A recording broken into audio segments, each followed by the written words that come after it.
Fala aí, galera, tô aqui, ó, vamos tomar um cafezinho aqui, vamos bater um papo, um vídeo bem descontraído, sem muita burocracia, a ressaca do dia seguinte, depois de mais uma derrota do Vasco, né? Vamos trocar uma ideia aqui, jogo rápido. Antes eu pedir para você deixar o joinha, deixa o like, se inscreve no canal, dá essa força aí, dá essa moral, tá bom?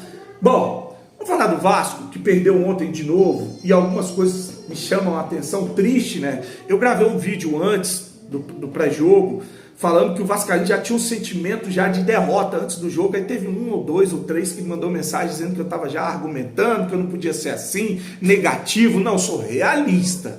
Sou realista. Uma vitória em cima do Flamengo ontem ia me surpreender pra caramba. Por quê? Porque a gente tem um time de banana dentro de campo. Um time de gente, de jogador bunda mole. Jogadores que não conseguem assumir a responsabilidade, né, de homens dentro de campo. E aí eu vou citar dois jogadores aqui, que é o Coutinho e o Payet, que recebem aí mais 3 milhões de reais por mês. Coutinho ontem foi devorado dentro de campo junto com o Vasco, sumiu no meio da multidão. Você viu o Verratti vindo xingar, bradar, chamar o Léo Jardim na chincha, porque estava fazendo ligação direta, e o Coutinho, omisso, sequer aparecia para o jogo.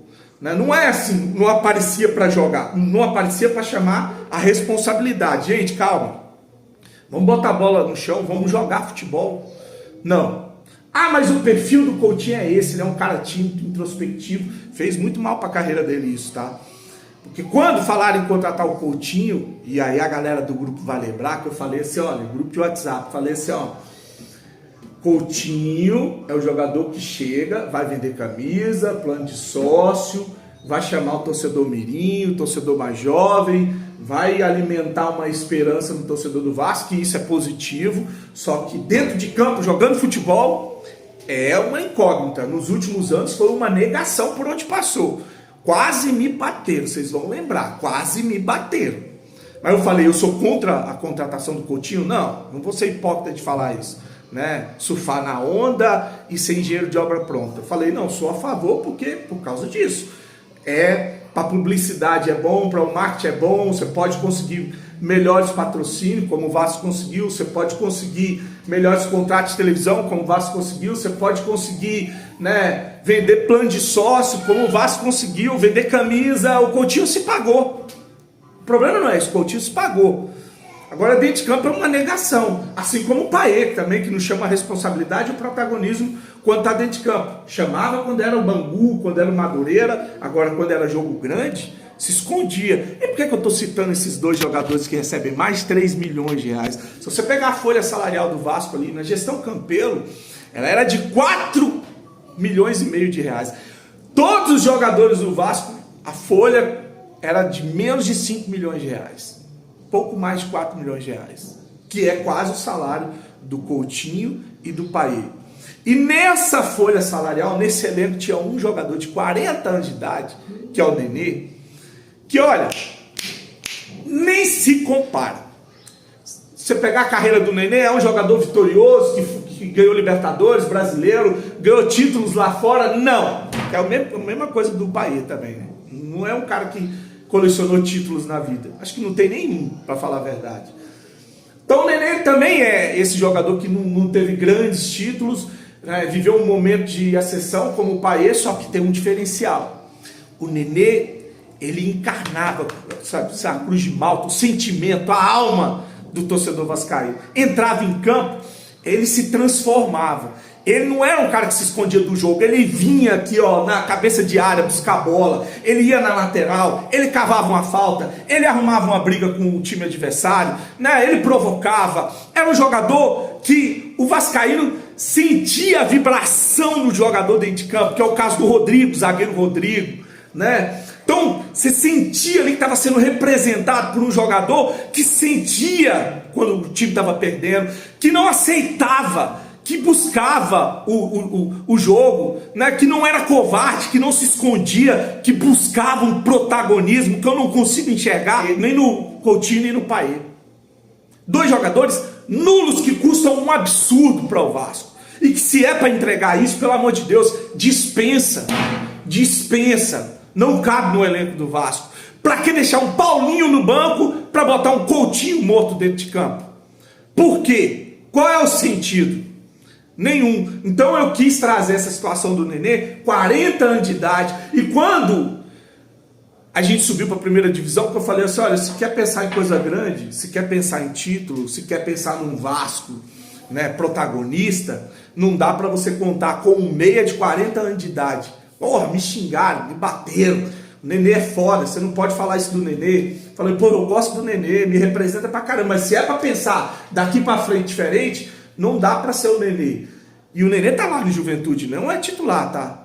Talvez tá fazendo o último ano, acho que 42 anos, 41 a 42, último ano da carreira, né? Um jogador que quando entra, mete bola na trave, dá assistência, faz gol, é um cara diferente no Juventude. Ele e aquele outro meia lá, que várias vezes falaram dele no Vasco, Jean Carlos, acho que é Jean Carlos, os dois estão lá no Juventude, né? E aí, cara, eu tenho que dar meu braço a torcer. Falei muito do Nenê e hoje eu sinto falta do Nenê no meio de campo do Vasco. Eu sinto falta dessa vibração, eu sinto falta desse cara que sente a derrota, que não aceita dentro de campo e não entregue morto como são esses jogadores do Vasco. Porque no segundo tempo você viu uma atitude diferente, você teve 15, 20 minutos de uma outra atitude, onde o Vasco subiu as linhas, foi para cima, meteu bola na trave, goleiro salvando, o zagueiro, enfim, só isso. Aí volta a ser o time presunçoso, o time preguiçoso, o time de morto, sem vontade, sem brilho, sem... Agora alguma coisa deve estar acontecendo, né? Salário atrasado, jogadores que sabem que o clube está quebrando, né? Não há esperança, não há perspectiva, está rachado o elenco, alguma coisa tem que ser explicada pelo seu Pedrinho. O seu Pedrinho é esse que faz uma gestão que pode ser, olha, eu falei que o Salgado é a pior desgraça que aconteceu num clube de futebol. O Pedrinho está fazendo de tudo para igualar, O ponto positivo do Pedrinho é ter tirado a 777 e alguns jogadores ali que ele afastou quando a gente estava quase indo para o buraco e cair para a segunda divisão, que foi ali as medidas de emergência para o Vasco permanecer na primeira divisão. Fora isso, como gestor, é um fracasso. Como eu falei, nunca geriu uma padaria. Aí tem, né, o Felipe, que eu não sei o que faz no Vasco com relação a vestiário, que é outro também que nunca foi nada em lugar nenhum, um ex-jogador, só isso. E trouxeram o Carille. Ah, mas o Vasco do Carille, o Vasco pro Carille é a tampa e a panela. Por que falavam isso quando contrataram o Carille? Eu falei, olha, eu sou contra a contratação do Carille. Se quer pensar num Vasco diferente, Carille vai ser a mesma coisa, porque é o cara para vir para ser retranqueiro e jogar no contra-ataque. Mas coitado, não dá nem para você criticar o Carille, porque você não tem nenhum time para fazer isso. Você não tem atacantes, você não tem pontas, você não tem como fazer jogadas de contra-ataque. O time que domina o Vasco vai ganhar do Vasco, porque o Vasco não vai oferecer perigo. O time pode tirar o zagueiro, goleiro, porque vai subir as linhas, vai ter o domínio do jogo e não vai ter risco de tomar um gol numa jogada de contra-ataque. Então é um adversário fácil de ser batido o Vasco. Então, com essa situação, eu não posso criticar o Carille, mas é um técnico do tamanho do Vasco hoje, que é um técnico fraco, é um técnico limitado também, mas não é culpa dele. A gente precisa de um técnico que incendia, um técnico gestor, um técnico com o perfil do Vanderlei Luxemburgo, que era o cara que também conseguia inflamar os jogadores no vestiário, que conseguia fazer o time ir para cima e peitar, mesmo sabendo que o time dele era limitado.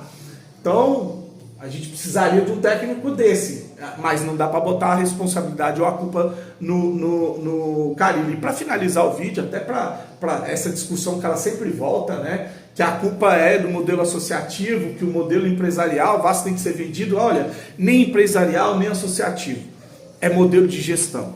Né? A 777 está aí para mostrar que o modelo empresarial, o modelo de negócio de clube-empresa, sendo mal gerido, ele é tão ruim quanto é o modelo associativo que foi gerido pelo Salgado, que foi gerido pelo Pedrinho, que foi gerido pelo Campelo, que foi gerido pelo Roberto Dinamite, pelo Eurico Miranda, enfim.